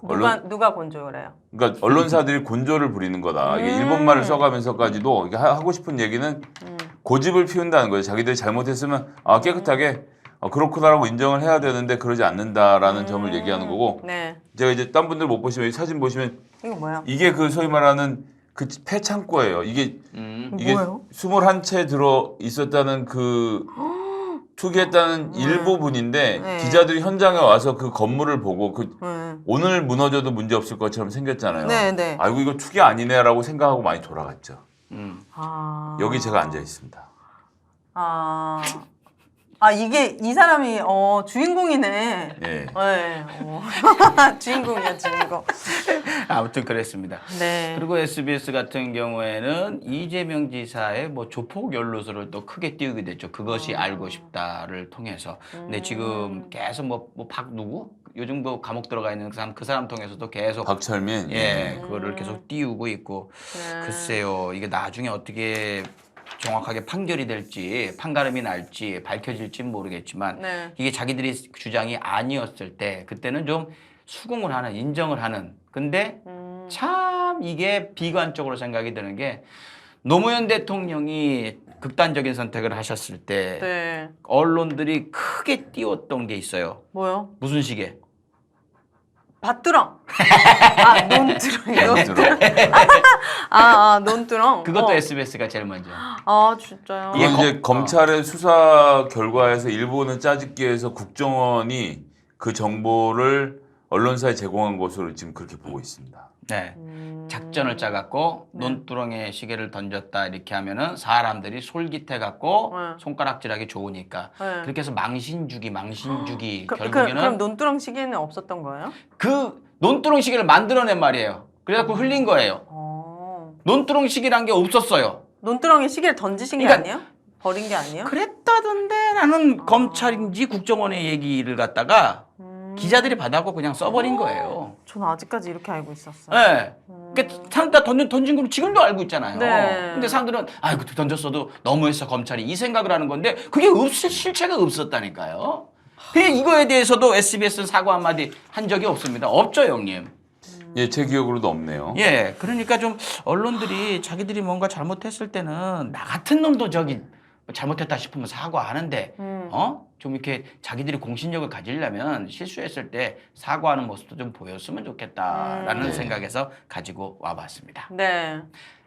뭐 왜 할 얘기 있어요? 아니요. 예, 다음 얘기로 넘어가겠습니다. 김성회 이것을 알려주마. 오늘 뭘 알려주실 건가요? 예, 이제 대통령 선거가 다가오니까 사람들이 대통령 선거에 대해서 관심을 많이 가지시는데 네. 실질적으로 어떻게 일정이 돌아가게 되는지는 모르잖아요. 그냥 선거 뭐 갑자기 지금 왜 저 사람들 나와서 대통령 뭐 이걸 하고 있지라고 하셔서 그 좀 자세한 일정을 조금 알려드리면 좋을 것 같아서 네. 좀 설명을 드리려고 합니다. 이제 앞으로 무슨 일들이 벌어지게 되는지를 대박. 알아야 되겠어서 이게 중요한 거예요. 자, 그래요? 재밌을 거야. 이 대통령 선거는 꽤 오랜 기간 동안 해요. 언제부터 시작하냐면 7월 12일부터 시작했다고 보시면 됩니다. 이미 시작했다고요? 네. 7월 10일부터 뭘 할 수 있었냐면 대통령 후보 예비 등록을 할 수 있어요. 예비 후보 등록. 네. 진짜 후보는 아닌데 예비로 등록을 하면 장점이 있습니다. 무슨 장점이 있을까요? 먼저 인지도가 높아지겠죠. 그러고 또 인지도는 그냥 가만히 있어도 높일 다른 방법이 있지만 네. 예비 후보로 굳이 등록하는 이유가 있죠. 다른 후보들을 못 등록하는. 후원금을 받을 수 있습니다. 그럼 죄송합니다. 다른 후보 등록할 수 있지. 아니 한 당에서. 누구나 다 예비 후보는 여러 사람이 등록해서 그 사람들이 경선에서 한 사람만 나가는 그러네요. 거니까 여러 사람이 등록할 수 있는데 각각의 후보들이 다 후원금을 받을 수 있어요. 예비 등록부터요? 예, 그리고 내가 대통령 후보 예비 후보라고 얘기도 하고 다닐 수 있고. 그럼 이때 만약에 거뒀던 후원금은 후보자가 안 되면 토해내나요? 아니요, 그건 그 사람을 보고 후원한 거잖아요. 먹는 개인들이. 거예요? 예, 그거 먹는 게 아니라 그 돈 쓰는 건 다 써야 되고 네. 못 쓴 돈은 제가 좀 정확히 하진 않는데 못 쓴 돈은 국고로 귀속될 거예요. 아 그래요? 그러니까 이제 못 쓰고 선거가 끝나면 못 쓴 부분에 대해서는 국가가 가져가죠. 그건 개인에게 그냥 쓰라고 준 돈은 아니니까. 예. 날카로운 질문이다. 예. 아무튼 그렇- 후원금을 거둘 수 있고. 예, 네. 거둘 수 있고 이제 9월 10일부터 재외국민 선거 사무소를 설치해서 우리나라 재외국민 선거는 뭐죠? 모르겠네. 재외. 제외. 어. 제외 국민 예. 선거? 예. 아 외국인. 그렇죠. 어. 아, 외국인이 아니죠. 재외국민. 그 교포들. 그러니까. 근데 우리나라가 이제 그거를- 우리가 해외 동포란 말을 많이 쓰잖아요. 네네네. 해외라는 말은 우리나라랑 일본 사람들이 쓰는 말이에요. 아 그래요? 왠지 아세요? 지난번에 얘기했지. 그래요? 해외. 바다니까. 그렇죠. 우리는 바다를- 바다를 안 건너면 밖으로 못 나가니까. 아. 그래서 정확한 말은 재외, 있을 제 외국에 있는 국민, 재외국민. 이 사람들이 그런가? 아니면- 옛날엔 투표를 못했는데 요즘 투표를 할 수 있게 됐거든요. 2010년부터. 어이가 아니고 아이. 아이. 아 어렵네. 한글이 제일 어려워요. 예. 제외. 제외는 없앤다는 거고. 그렇게 하고 12월 9일까지 이 사람들은 사퇴를 해야 돼요. 후보 안 된 사람들? 후보를 하고 싶은데 공무원인 사람들. 아직 예비후보 등록 안 했는데 내가 국무총리 이렇게 하고 있어. 네. 야, 이번 대통령 선거에 내가 나가서 한번 돼보고 싶어. 12월 9일까지. 예. 세 달 전에는 사퇴를 해야 되는 거예요. 그러니까 공직에 있으면서 출마를 할 수는 없잖아요. 그러니까 그러니까 출마를 할 생각이 있는 사람들은 12월 9일까지 다 그만두고 나와야 돼요. 12월 9일이면은 몇 달 전이요? 세 달? 그렇지. 3월 선거일 9일 전 날이니까. 90일이에요. 네, 90일로 돼 있는 거예요. 네, 90일 로. 달이 아니고 일수로. 예, 90일 90일 일주일 따진 전? 거죠. 그러니까 예를 들어서 6월에 지방자치선거가 있잖아요. 지사 선거에 나오고 싶은 사람은 공무원은 3월이면 그만둬야 돼요. 3월이면. 예. 왜냐하면 그 영향을 미칠 수 있으니까. 그렇게 되고 그 다음에 또 중요한 이벤트는 이 지방자치단체장들은 1월 8일부터는 선거에 영향을 미치는 행위를 할 수 없습니다. 1월 8일부터는. 네. 선거에 미치는 영향이요?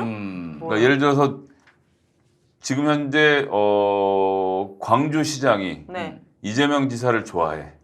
근데 1월 8일 이후에 광주시장이 이재명 지사 하는 행사 장소에 가서 아 참 좋은 분이십니다. 막 이렇게 할수 없다고? 어정쩡하게 말하고 이러는 거 하면 안 되는 거예요. 지금은 할 수 있는 겁니까? 그러면? 지금은 애매하긴 하죠. 애매하게. 가서 그냥 인사를 뭐- 하고 온다든지 네. 아 전 지지하는 건 아니지만 뭐 이렇게 하면서 하는데 네. 예, 그때부터는 더 엄격하게 단속이 들어가고요. 오. 관건 선거가 될 수 그렇죠. 있습니다. 예. 네. 그러니까 그러고 나서- 60일 전부터는 그 지자체장들은 그런 얘기를 하면 안 되는 그런 거네요. 거죠. 그리고 2월 13일이 후보자 등록 신청 기간입니다. 13, 14. 발렌타인데이네요. 그럼 이때까지 뭘 해야 될까요? 뭐 하는 날이라고요? 후보자 등록 신청한 날, 이제 정식 후보가 되는 거예요. 네네. 그러면 정치적으로 되게 중요한 이벤트가 이 직전에 있어요, 항상. 뭘까요? 후보자 등록하기 전에요? 네. 뭐지? 알아요? 몰라. 후보자 등록하기 전에 뭔 중요한 게 있어? 재산 공개. 그건 한참 전에 하고 아, 후보자 등록하기 전에 단일화를 해야죠. 누구랑요? 오. 누구하고 누구라도 단일화를 하려면 이전에 하는 게 좋아요. 그 이후에도 할 수 있잖아요. 할 수 있지만 기호를 받거나 이런 문제가 있기 때문에 포스터가 찍혀버리니까. 포스터가 다 찍혀버리니까. 어. 그래서 등록할 때 예를 들어서 당을 합치거나 입당하거나 이런 경우도 생길 수 있잖아요. 그래서 2월 초에는 단일화의 마지막 협상이 벌어지고 그 협상이 이제 2월 17일은 포스터를 제출을 해야 되거든요. 근데 포스터를 10만 장 이렇게 찍어야 돼. 전국에 다 뿌려야 되니까. 그러니까 이걸 찍은 다음에 단일화하는 건 되게 어려워요. 그래서 17일까지 포스터를 찍어서 전부 다 선관위에 제출을 해야 되기 때문에 실제로 찍는 게 한 일주일 정도 걸리니까 그 전주에는 단일화를 해놔야 되는 거니까 그래서 1, 2월이면 이제 단일화 갖고 시끄러워질 거예요. 그래 근데 지금 단일화 할 필요성이 있는 후보들이 있나요? 지금 다 이재명, 윤석열, 심상정, 안철수 이렇게 돼 있지 않나요? 그렇죠. 심상정, 안철수 후보는 5% 이상 득표를 할 수 있는데 그렇게 되면 이재명 후보하고 윤석열 후보는 각각 자기 표가 나뉘어진다고 생각했죠. 그래서 그렇게 가능성이 있죠. 그러니까 진짜요? 되고 안 될 가능성이 제가 지금 보기에 높긴 한데 된다고 하면 이분들 사이에서 어떻게 할 건지가 이때 논의가 다 돼야 되는 거죠. 저는 안철수 후보자님을 지지하는 분들은 중도에 많은 거예요. 5%는 뭐예요? 그러니까 항상 그 정도 원래 더 지지를 받았는데 네. 안철수 팬이 있죠. 점점 아, 줄어들긴 팬이 하는데 많아요? 예, 팬심이 있어요. 신기하네. 그 심상정 신상정 후보도 후보자님. 마찬가지고. 네. 자, 네, 네. 말씀하세요. 그렇게 하고 나서 이제 3월 4일과 5일 네. 이때가 금토입니다. 네. 요때 예비 선거, 사전 선거, 사전 투표, 사전 투표. 사전 투표. 요즘 사전 투표 많이 하시죠. 이제 그죠. 다 아실 텐데 사전 투표는 아무 데서나 할 수 있다. 그러니까 이게 더 편해. 이게 아주 좋아요. 네. 그건 그 지난번에 그까지 살짝 얘기하긴 했는데 오늘 형님이 딱 일목요연하게 정리해 주시는 거예요. 길 가다 투표할 수 있으니까 이때 투표하시는 게 좋다. 맞아요. 이 선거 부정 불가능하니까 아무 걱정하지 마시고 마음 놓고 투표하시라. 네, 그 선거 그거 동그라미 찍는 거 있죠. 그 기계가 하는 거예요? 그거 이거 표. 선표? 네. 그거. 맞아요. 아, 그 기계가. 기계가 따라락 하고 난 다음에 사람들이 또 이렇게 보죠. 사람이 다 봐요. 네. 어. 기계가 먼저 기계가 한 분류를 걸로 하고 끝나는 게 아니에요. 그러니까 도장을 찍는 건 어쨌든 기계가 기계가 판별한다는 따라락 거죠. 한 다음에 우와. 모으면 사람들이 일일이 다 확인하는 거예요. 아. 표가 지나가면서 확인을 하기 때문에 그거는 뭐 틀릴 수가 없습니다. 네. 그리고 나서 이제 3월 9일에 오전 6시부터 오후 6시까지 3월 9일에요? 예. 뭐가 있어요? 대통령 선거. 아, 3월 9일이에요? 오. 좀딱 집중하고 해요. 아, 3월 9일. 좀 어려웠지 그 전이. 3월 9일이. 그래서 이제 12시간 동안 6시에 투표가 끝나니까 그 안에 꼭 다 하셔야 된다. 6시까지입니까?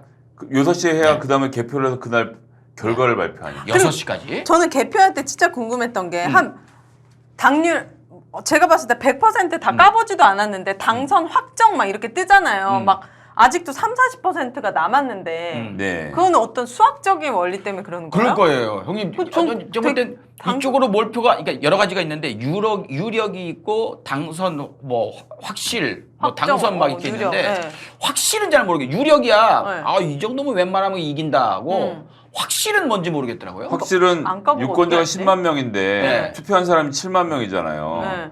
그런데 2명이 출마했으면 누군가 3만 5천 표를 받으면 당선이죠. 그냥 확실이죠. 그렇죠. 그건 50% 넘으면 그냥 확실. 그런 거죠. 근데 한 30%만 돼도 막 유력 막 이렇게 뜨더라고요. 유력이 뜨는 거는 지역구들로 다 구분돼서 표가 들어오지만 대부분의 지역구가 개표가 된 것이 확인되고 예, 수학적으로 맞춰봐서 비율로 봤을 때 도저히 뒤집을 수 없는 그림에 가면 유력을 붙이는 것이고. 신기하네. 그러니까 아무튼 그거는 알아서들 하니까 네. 그건 믿어도 돼요. 너무 궁금해요. 떨려요. 내년에 누가 대통령 될지. 예. 형님 특이한 게 하나 있더라고요. 어느 여론조사에서 허경영을 넣어봤어. 네. 3등 나왔어. 5.7인가 4.7이 나왔더라고요. 그 자세한 내용은 중앙선거관리위원회 심의 뭐라 그걸 살펴보면 됩니다. 네. 허경영 씨가 나는데 안철수 후보하고 심상정 후보를 앞서 버렸어. 그러니까 그거를 갖다가 후보군에 넣느냐 안 넣느냐로 그거 되게 웃기더라고. 의미가 있을 수 있어요, 저게. 예. 아니 솔직히 젊은 사람들이야. 정치에 신물난 사람들, 네. 관심 없는 사람들이야. 네. 그냥 어차피 정치 누가 되건 우리 삶은 힘들어, 짜증나, 정치인들 싫어 이런 사람들은 그냥. 저기 내가 볼 때 허경영 씨한테 마음 줄 수도 있는 거거든요. 맞죠, 형님? 그렇긴 한데 예, 네. 그건 여론조사 결과를 제가 좀 봐야 될 것 같아요. 예, 그 조사가 있어요. 그래서 그 되게 웃기더라고. 그러니까 사람들이 얼마나 정치에 대해서 그 안 좋은 생각들을 갖고 있는가. 그게 저는 허경영 씨를 직접 여러분들이 만나서 단 1분만 얘기해 보신다면 그 마음이 다 달라지실 거라고 저는 확신합니다. 왜요? 저는 방송도 같이 했었거든요. 불금쇼에서 만나서. 어때? 이거 뭐 그분이 대통령 후보자님이시지만 전 그냥 팩트만 아직 얘기합니다. 등록한 건 아니니까 그냥 아, 그래요? 하겠다고 그냥 얘기만 하고 있는 거죠. 저는 그때 만나고 굉장히 놀랐습니다. 왜? 우선 약간 그분은 허언증이 있으신 것 같던데 이거 링 계속 떼보라는 거예요. 그래서 우기 오빠랑 영진 오빠가 그때 계속 떼지는 거예요. 안 떼줘야 되는데. 그러니까 안 떼지죠? 뭐 계속 우리 눈엔 다 떼지는데 그분 눈에만 안 떼지게 보이나 봐요. 그리고 가장 결정적이었던 끝나고 이제 명함을 이렇게 서로 주고받았는데 자꾸 저한테 롤스로이스 태워주겠다고 연락을 하는 거예요. 왜 롤스로이스 환장하셨어요? 아니 저는 관심도 없는데 그래서 그냥- 제가 번호를 차단했어요. 근데 다른 번호로 또 롤스로이스. 그래서 최근에 여론조사 때 아무 생각 없이 받았는데 허경영 목소리 들으면 너무 차단을 다 했는데 차단이 안 됐나? 하면서 봐. 네. 그분 눈 안 바라봤어요? 그분은 바라봤죠. 예, 그분 눈 바라보면은 네. 롤스로이스 탈 짓. 그래서 저는 이분이 너무 그 포퓰리즘이라고 하죠. 너무 사람들이 환상을 갖고 있는 것 같은데. 아, 이 얘기 재밌다. 롤스로이스. 롤스로이스 타고 다니시구나. 그런가 봐요. 저 롤스로이스 궁금하지도 않지만 어쨌든 굉장히 좀. 야, 오윤혜 씨가 드디어 네. 우리한테 정말 재밌는 얘기 해주고 좋은 정보 알려주셨어요. 처음으로 주도적으로. 그 실제로 탐사보도 프로그램에서 그분으로부터 피해를 입은 피해자들도 많이 나오고 해서 조심하셔야 해요. 네. 타면 안 돼요? 그냥 그 차단이에요, 차단. 차단을 했어. 네, 전 바로 너무 소름 돋더라고요. 그래도 허경영 씨 만나보고 싶어하는 사람 많이 있어요. 예, 그분은 자기 나름대로 철학을 갖고 살아오셨으니까. 네. 예. 아무튼 롤스로이스 제안도 받고. 롤스로이스 그냥 달라고 하시지. 저는 김성애 대변인님 같은 분이 롤스로이스 한번 같이 타려고 그러면 타죠. 그것도 뭐. 전 없습니다, 롤스로이스가. 그러니까 없으니까. 네. 그냥 뭐 진짜 뭐 롤스로이스 딜러도 아니시고. 네. 아무튼 뭐 그렇습니다. 네. 자, 여기까지 얘기를 해봤고요. 네. 선거 일정 쭉 보시면 이제 재밌는 게 있을 거예요. 그리고 이제 지난번에도 말씀을 드렸을 거예요. 보름 전부터 이제 그 스피커에 후보들이 마이크 대고 큰 소리로 네. 확성기 대고 얘기를 할 수 있고 자동차가 돌아다니면서 선거 유세하고 사람들 모이는 광장 같은 데 빌려갖고 후보자들이 연설을 하고 사람들하고 으쌰으쌰하고 그거는 보름 전부터 시작이 된다. 이렇게 알고 계시면 될 거예요. 네. 자, 마지막 이야기 간단하게 해보겠습니다. 지금 이재명 후보의 부인 성함이 어떻게 되시죠? 김 씨예요. 김. 김. 모르겠네. 해. 김혜자. 김혜 누구가? 김혜수는 아니잖아요. 김혜수는 아닙니다. 모르겠네. 잘 미안해. 모르겠네. 김혜성. 경. 김혜경 씨. 경 씨. 네. 이건 알 거예요. 윤석열 후보의 알죠, 김건희 씨. 김건희 씨. 자, 지금 김혜경 씨는 얼굴 보신 적 있어요? 네, 예, 같이 봤어요. 돌아다니는 거 보셨습니까? 네. 예, 보셨죠? 네. 김건희 씨 같이 돌아다니는 거 보셨습니까? 아니 이 사람은 사진도 한 장밖에 없나 봐요. 맨날 똑같은 사진만 계속 나와요. 그죠? 그렇죠. 청와대 방문했을 때 한번 찍은 사진이 있으니까 그때 그 사진을 많이 임명장 쓰죠. 받을 때 한번 딱 그 사진. 오셨고. 네. 자, 그럼 여쭤보겠습니다. 네. 김건희 씨는 왜 안 보일까요? 해결해야 돼. 숙제가 많으니까. 해결해야 될 숙제가 숙제. 많으니까. 이게 좀 잠잠해져요. 지금은 막 질문들이 엄청 쏟아질 텐데 그 질문에 지금 윤혜 씨가 알고 있는 해결해야 될 숙제는 뭐가 있어요? 지금 도이치모터스도 그렇죠, 있고 그렇죠. 아유, 또 뭐 등등등등 뭐 있잖아요. 장모님 얘기도 있고, 네, 뭐 양평 여러 가지 땅부터 얘기가 해가지고. 있고. 네. 예, 많이 있습니다. 하시네. 다 강성범 TV 덕분입니다. 아이고, 네. 뭐 과찬입니다. 네. 예. 아무튼 저도 같이 뭐 알아가는 거니까. 오히려 해결해야 될 숙제가 있습니다. 형님, 그것 때문에 안 나오는 겁니까? 일단 나와서 질문에 답변하기 어려운 점이 분명히 있을 거라고 그렇고, 보고요. 네. 그리고 답변의 내용이 어떨지도 지금 알 수가 없어요. 그러니까 이제 말을 어떻게 하실지 뭐 이런 것에 대해서 걱정하시는 분들 주변에 좀 계시다라는 이야기도 나오고 있고. 그 얘기는 뭡니까? 구체적으로. 그러니까 이제 그 입을 열었을 때 실제로 이게 오디오가 사람들에게 그대로 전해졌을 때 약간 실망하는 사람들이 있을 수 있다라고 말씀하시는 분들 계시더라고요. 말투라든지. 네, 뭐 네. 이런. 근데 이건 뭐 아직 공개된 것이 아니고 저도 본 적이 없어서요. 네. 이건 좀 더 지켜보도록 하고요. 네. 그리고 이제 결정적으로 이제 도이치모터스와 관련돼서 수사를 받을지 이런 여부가 아직 안 정해졌잖아요. 이런 건 좀 정리가 된다면 나올 수 있지 않을까. 근데 뭐 이제 김의겸 의원은 실제로 나오진 못할 거고 봉사활동 같은 거 한 다음에 사진만 몇 장 이렇게 보도자료 형태로 내보내지 않겠냐라고 지금 추측을 하고 계신데. 자, 보도자료를 통해서 봉사 같은 걸 갔을 때 보도자료 여길 갔다 이렇게 한다. 그러네. 이거는 왜 그렇게 할까요? 이미지 관리. 기자들이 네. 가서 못 물어보게 그냥 가는 거야. 가야 기자들이 안 몰려들 거 아니에요. 뭘 하고 다음에 여기 갔다 이렇게 되는 거죠. 왜? 기자들이 가면 물어볼 거 아니에요. 그쵸, 그 도이치 그쵸, 어떻게 그쵸. 생각하느냐, 그 어머니에 대해서 어떻게 생각하느냐, 뭐 이런 것들 물어볼 거니까 그 얘기는 뭐냐면 그냥 가서 그 잘 나온 사진 컷 열심히 일하는 사진 거기 해갖고 그냥 후 보도. 갔다 왔다 보도해줘. 보도자료. 뭐 지금 언론들이야 열심히 보도해 줄 테니까 그런 식으로 가지 않을까라는 얘기들 합니다. 끝까지 안 나올까요?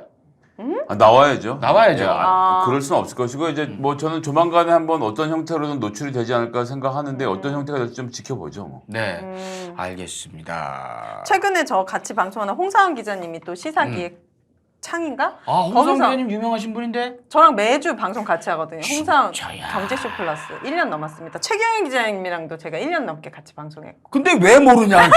난 매주 듣을 때마다 몰라. 근데 여기서 지금 최근에 또 도이치모터스 관련된 것도 그분이 밝히셨더라고요. 전문가시죠.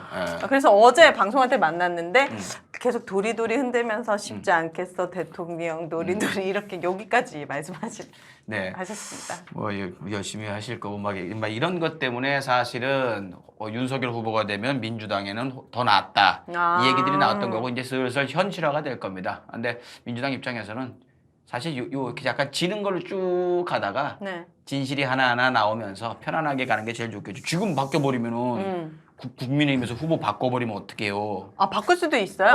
후보 등록일 전에는 무조건 바꿀 수 있어요. 아 근데 네. 그 질문 왜 얘기 안 해줘요? 저 뭐요? 김종인 그분이 정치적인 어떤 위치길래 계속 선대에 들어가네. 만에 그게 왜 이슈가 되는 거예요? 그분이 들어가면 좋은 거예요? 이거요? 이거 아닙니까? 예, 언론이 쓰기 좋은 말들을 잘 하고 그분이요? 예, 말씀을 잘 하세요. 그리고 중도층들이 김종인 박사라는 사람에 대해서 갖고 있는 기본적인 기대가 있죠. 아 그래요? 경제 전문가고 그러니까 예 그리고 저기 박근혜 대통령 만들 때도 네. 예, 공을 좀 세웠어요. 예 아. 그래서 그거 인정을 좀 받았다라고 하는데 박근혜 대통령도 사실은 그때는 뭐 중간에 나갔죠. 싸우고. 아, 처음에 그분이요? 이제 공약을 만들 때까지는 했다가 실제로 그런 정책을 추진할 생각이 없는 것을 확인하고 결별을 서로 했죠. 예. 아무튼 딱 대통령이 됐을 때 자기가 만들었다 이건 한 번도 없는데 그냥 그런 거에 이제 인상이었고 이제 언론에 말씀하신 대로 언론이 받아쓰기 좋은 걸 많이 하고 그러면 상대 당이 식겁할 만한 것들을 뒤통수한테 맞았다 이런 걸 잘하거든요. 제 입장에서는 국민의힘의 세대 교체를 기대하는 중도들에게는 좀 실망스러울 것 같거든요. 그것도 맞는 말씀이죠. 그렇죠. 예. 아무튼 뭐 잘 될 거예요. 잘 해나가기 들어가시면 바랍니다. 싸울 거고 안 들어가시면 밖에서 또 이제 막 욕할 거고 막 그래서 민주당은 어디에 가시건 다 지금 호재인 상황이다. 그렇게 보시면 될 것 같아요. 알겠습니다. 야, 요 시간이 벌써 또 이렇게 됐습니다. 쭉 진행하다 보니까 이렇게 됐네요. 두 분이 이제 또 보내드려야 될 것 같습니다. 네. 오늘도 이제 주말이고 한데 차 네. 막힐 것 같으니까 차가 많이 얼른 막힙니다, 좀 여러분. 보내드려야 될 것 같습니다. 자, 오늘도 여러분들 저희들이 쭉 늘어놓은 이야기에서 하나하나 골라서 주변에 밥갈이 하실 때 사용해 보시면 좋을 것 같아요. 극한 시사 오늘은 여기서 마치겠습니다. 고맙습니다. 감사합니다.